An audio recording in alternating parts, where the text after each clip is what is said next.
One simple nod. He laughs, ribs buckle under tattered Guns N' Roses tee, lips curl up in open mouthed smile. Stainless steel skull ringed knuckles grip gray edge of table. He absorbs echoing conversations in school meetings while rearranging pages of inky lines into abstract images. He never settles on just one muse, all pieces of routine life, a sapling tree, street signs, cracked sidewalk interest him, black bleached jeans adorn his shape, ankle rests over opposite knee. A casual demeanor suggests sense of indifference. Simple never lasts too long. As soon as two friends turns to four acquaintances and surrounding group grows, 6 minutes pass and exchanges get louder and people more distant. Two disconnected taps of black and white sneakers. He becomes hushed, reserved, only speaks when directed to perform a task only he may know how to do. Eyes gaze at phone screen behind overbearing, intimidating sunglasses, cold like his unidentified facade. For fear of opening up, he speaks in short bursts about father, mother, and very rarely twin brother. Perhaps it isn't fear, but rather right time, right place. Right people. I've learned he talks about father more, shoulders back, he puffs his chest with pride and smiles a toddler-like grin, reverts back to a mesmerized child, talking about daddy, not a 21-year-old man. I grew up in Brooklyn, he says to strangers. Jersey isn't home, none of this is home. Detached, he hangs on to ideas of home, but cannot seem to pinpoint a direct idea to what it is like to be home. 3 teasing glances.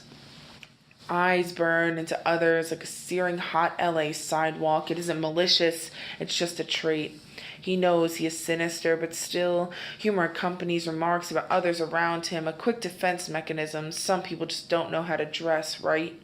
He is trying his best to conceal all emotions, suppress them into a twisted, turning piece of himself that no one is able to view or appreciate, like the abstract art he paints so feverishly in a rush. Everything is quick. He analyzes what he chooses to, and everything is moving around him in a linear fashion. He says his life moves in a line and never remembers how it ends. It is easier like this, a 5-mile distance between his surface, polished appearance, and how he truly feels about trust, his own emotional value. He says it's their loss, not mine, covers up with a black cloak of perceivable invisibility, not realizing I detect vulnerability hidden within the pockets of his camouflage.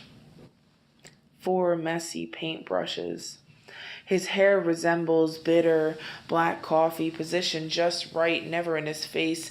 No distraction for when he's working into the deepest obsidian night.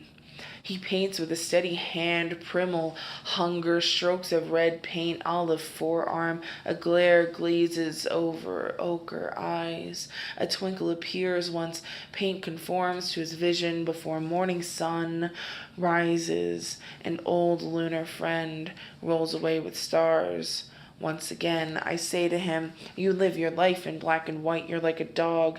He laughs, but it's true. Simple again never lasts too long. His dark colors and his ego hide in the shadows of serious discussions, and he may never return to the light. Too many heartbreaks, not enough loyalty, compulsive good nature, taken advantage of by ghosts of lovers past. But exposure is necessary in photography. Reset white balance and get to work. Life is meant to be lived in color, a mosaic of flushed cheeks, sloppy canvases, and 12 a.m. flashing lights, and city roaming and colors like warm golden skin and pink sunglasses. Torn band tees and wheezing laughter are meant to be thrown into light unexpectedly.